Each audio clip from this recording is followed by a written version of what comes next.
and pretty much they're saying that he's passed away. His name is Huey. That's his street name. Allegedly, he is a member of the Rolling 60s.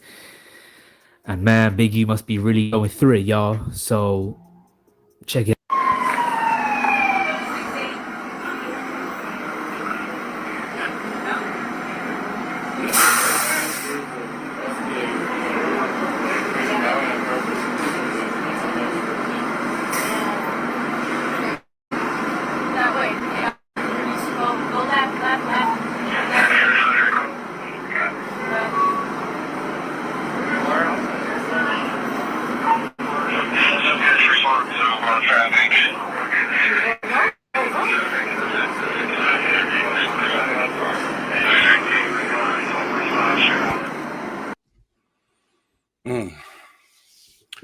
Shouts out to West Coast Gang Wars for covering this and content there for others to talk about the situation. So Friday, neighborhood Rolling 60s Crip leader son, Big U son, they call him Huey. He was killed Friday. They say this was actually, they say it's actually footage of it because it was actually recorded. I haven't seen nothing hit the internet yet showing the exact, that's what word is saying, that it actually was recorded. So he was out and they saying, some oppositions came up and, gunned him down. And as you can see right there, the police was trying to revive him and he lost his life. And I know they got to be some bad news regarding how people feel about Big U, to know that, you're locked up, can't do nothing about it. You can't console your family. You lose, one of your offspring and lifelines, your son. And yeah, I know they got to hit hard. You know what I mean? And that's why, man, when we look at things like this, we have to take these things as lessons and examples, man. Tomorrow ain't promised to nobody. That gang life is not the way. I'm sorry, it's not. It always ends in those two things, jail or hell. And it's crazy because when we out there living that, we don't believe that's so, even though we know it's so. When you live in that life, you see it happening to everybody else, but you somehow believe that that won't be the case with you. Because even though others may came and went, happen to, you tend to think, well, I know how to move differently, so that ain't gonna happen to me. Or, my ops know better. So the enemy deceive you into programming your mind, believing that these things will not happen to you. And I know it because I come from that life also. And that's how I used to think. I used to think I was invisible. I was invincible. I was untouchable. My ops know better. Now, I'm not going down like everybody else because I know how to hustle better than everybody else. They didn't know what they was doing. They did that, but we do this, and the enemy had me programmed believing that till it did happen to me. And I was looking like a fool. And that's exactly what we do. It's a revolving door, and we believe we can change the game and the rules of the game, and we can't. That's why I called the game, because you have to be a fool believing you can beat it and you will win in it. You're not. You're not. And then it dangles glitter.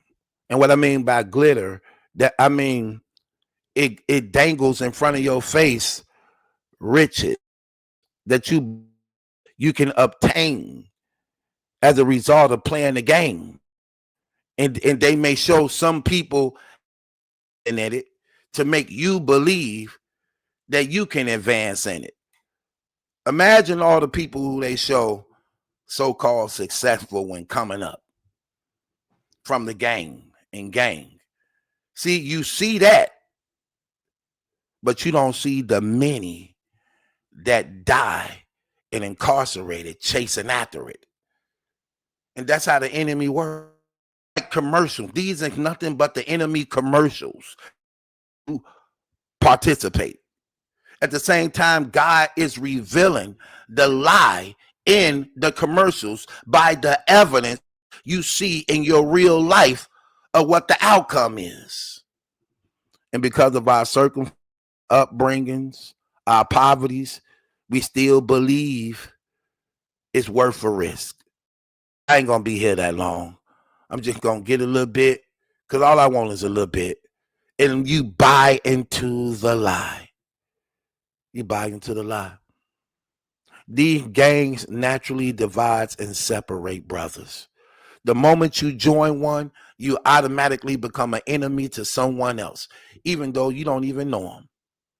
But just what you agreed to be a part of automatically makes you an enemy, because they not us and we not them. And that division always boxes you in. It always boxes you in, because what you represent and what you now claiming, you believe that's where you safe at, when in reality, that's where you most targeted at. For instance, let me just educate you brothers on just some real stuff that y'all not seeing. If I'm at war, I know where to go. I know where the Crips headquarters and locations at. If I'm at war with Bloods and we want to ride on them, we know where they at. We know where they headquarters and location is at. If they go for GDs and BDs and Blackstones and Vice Lords, when you become these things, you literally box yourself in and put yourself in a direct area that everybody know where y'all at, because you can't freely roam and travel anywhere you want to. You can't. And y'all become sitting ducks as a result of this. Because if you a Crip, y'all ain't finna post up in Blood neighborhoods, and Blood neighborhoods ain't finna post up in y'all's. And BDs ain't finna post up in GD's headquarters, and GDs ain't finna post up in BD's headquarters, and Blackstones ain't posting up in gangsters. No. When you claim this, your understanding of safety, where you can roam, where you believe you careful at, is in y'all own territories and neighborhood that y'all believe is y'all's. When it really, see, everything is a lie. It only belongs to the government. These same blocks and territories y'all killing each other at and over, same police officers pull up and move y'all around, shut down the house, kick you off the block, but you murdering and killing others for it. It's like we not getting this, man. And y'all bought into the lie, believing that you can be more successful divided. In reality, if y'all were unified, y'all would live longer and have more success. But y'all bought into the lie, believing that y'all can't be unified.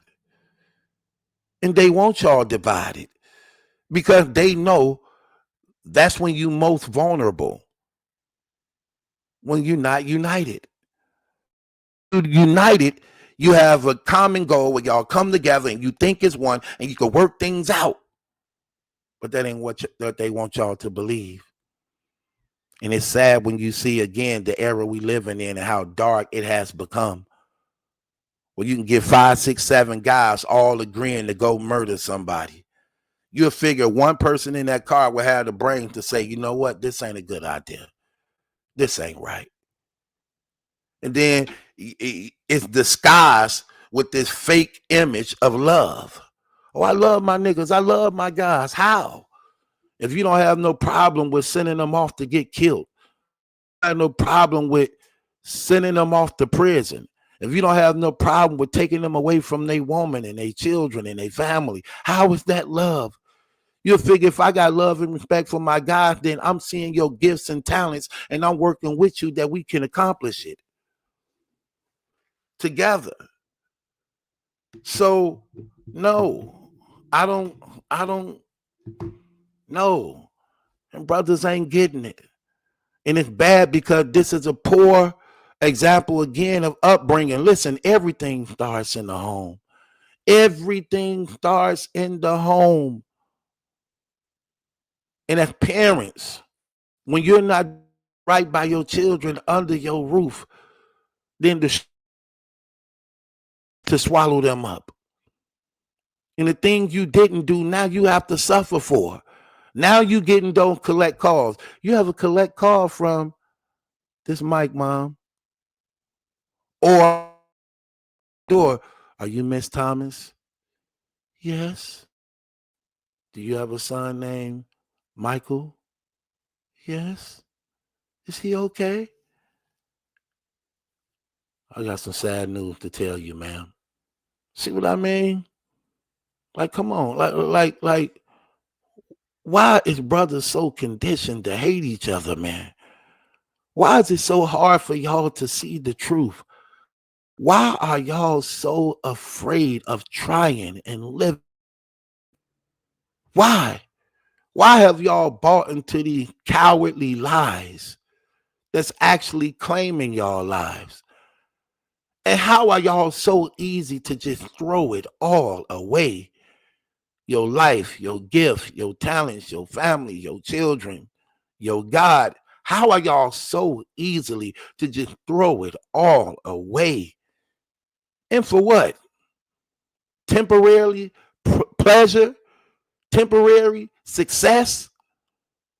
What are you throwing it away for? It's terrible, man. Like it's terrible. And it never stops. It's just a revolving door. You know how many Crips is in the grave? You know how many Crips is incarcerated? You know how many Bloods are incarcerated? You know how many GDs and BDs and Vice Lords and Blackstones? You know how many is murdered and killed or in these prisons? All those gifts, all those talents. If only you, brother, could have settled things like men do. See, that's the importance of why a father to be in the home. Take care of what you're bringing into this world. Because as a father, your strength of keeping that house together is teaching the children responsibilities and accountability. That matters a lot. And it will give and add years to your children's life if they willing to listen by your example. And every day it's just the same old song. Nobody hurt us worse than we hurt ourselves.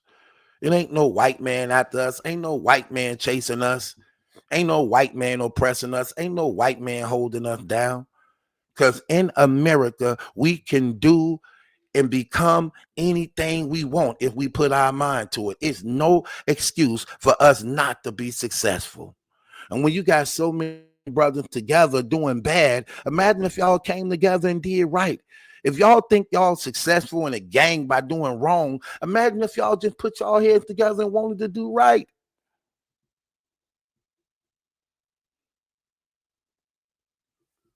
And this the problem, man. And it's terrible. Condolences to the family. And I hope something good can come out of this. As far as like, listen, when somebody die, if you really saying you love somebody, and that's another thing, y'all don't even know what love. God is love. So how do you have love if you don't have God? God is love. If you don't know God, you don't know love. And that's the problem. And in every gang has this saying of some type of love. Love, bro. Love, blood. Love, cuz. Love, G. Love, B. Really? God is love. How do you have love without God? It's a lie. Evidence of it is always and as a result of the actions.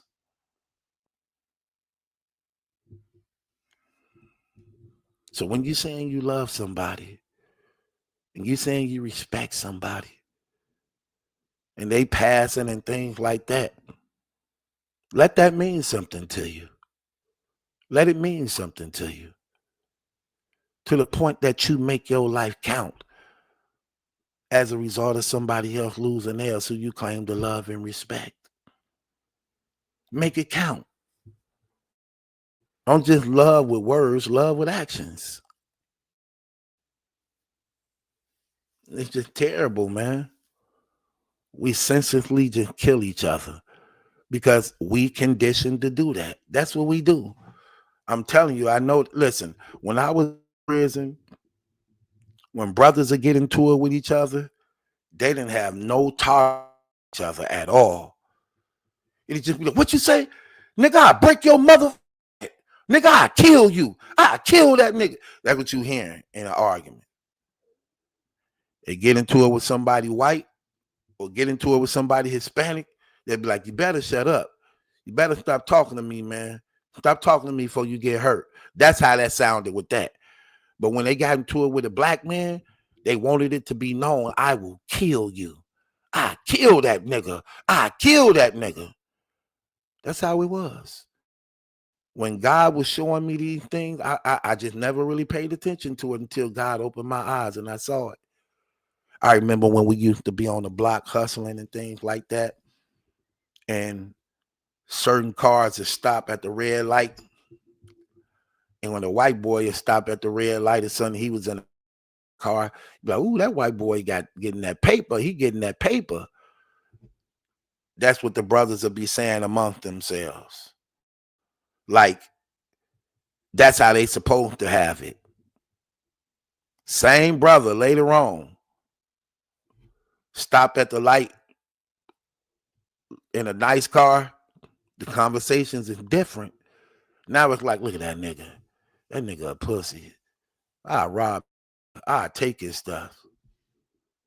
Like, really? Like, really? So the white have it, but the black man ain't supposed to have it. And it's actually him, his own plotting on him, his own hating on him. Listen, man, if you can get it, I could get it. I ain't jealous of nothing that another person got. Because just like he put his efforts and hard work and labor in to achieve it and obtain it, I can do the same thing. Problem is, again, when you ain't got fathers in the home, and a lot of these guys raised by women, they take on a lot of their traits. They emotional. They don't know how to. They don't know how to think logic. They don't know how to work. They don't know how to be accountable and earn things. They don't know how to see. A man teaches his children how to be a man, a real man. That's what you would do. It's like, let's say, for instance, you got a mom and father who have a son. Let's say the son play basketball, right? So they go to the game and the son lose. So after the game, he feeling down on himself because he lost. And as they walking back home, the mama says, it's okay. It's okay, babe. You'll get him next time. You want something to eat? Like, you want me to do something for you? She not wrong in what she doing as a woman, because that's her nurturing side. That's her nurturing emotional side. But the father conversation is a little different. The father conversation goes like this. Y'all lost the game because you was being selfish. You wasn't looking at your teammates. You wasn't playing with them. You were playing by yourself. You're dribbling the ball too long. You had a teammate for the wide open shot, and you didn't pass them the ball. Lost as a result of playing selfish. See what's going on here? Now he's being educated and disciplined.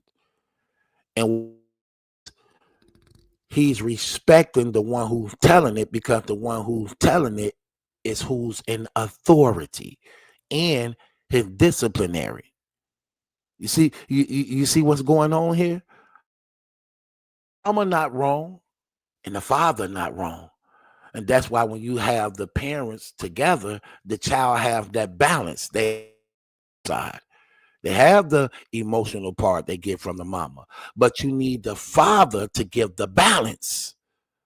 You need the father to give the balance where you know how to control your emotions, where you know how to think logically over emotions, where you know how to work, where you know how it is to get back up when you hurt yourself, where you know how to for life and others, where you know how as a man ain't nothing soft about you admitting you was wrong if you offended and hurted somebody else.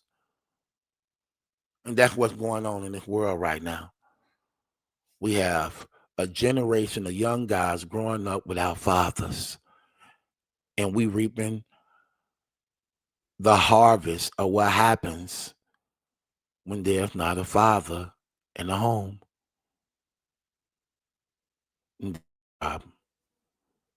Hopefully we can fix it. But condolences to the family.